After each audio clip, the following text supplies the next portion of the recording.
Bonsoir et bienvenue sur la chaîne de philosophie du football.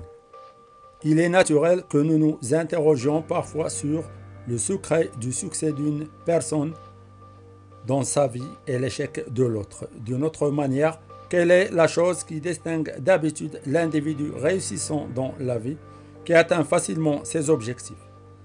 Il faut savoir que la vie est pleine d'événements et de situations qui peuvent être parfois difficiles. Et ce qui distingue l'individu réussissant de l'autre, c'est son comportement idéal envers les situations difficiles. C'est sa bonne manière d'agissement envers des événements difficiles hors son contrôle. Donc en s'inspirant de cette philosophie de distinction entre les personnes dans la vie, on va facilement parler de façon claire de la clé principale du succès du football. Il est évident que tout jeune footballeur doit avoir certaines qualités qui le qualifient à s'intégrer à l'un des centres de formation en vue de devenir un professionnel de haut niveau.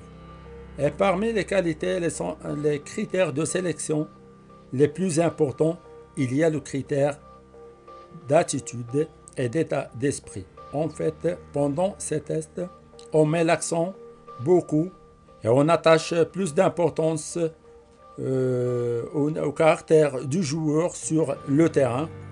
Et par la suite, les plus retenus dans ces centres sont les joueurs qui ont de la bonne attitude, qui savent gérer leurs émotions, qui se comportent bien avec soi-même, leurs coéquipiers et avec l'adversaire, surtout au moment difficile du match de sélection. De même, il ne faut pas oublier que pour réussir en foot, il est recommandé à tout footballeur d'avoir une bonne attitude, surtout en dehors du terrain, car tout ce qui se passe en dehors a effectivement un impact majeur sur l'état d'esprit du joueur. Cette influence est le déterminant principal du succès ou d'échec de la carrière footballistique du joueur.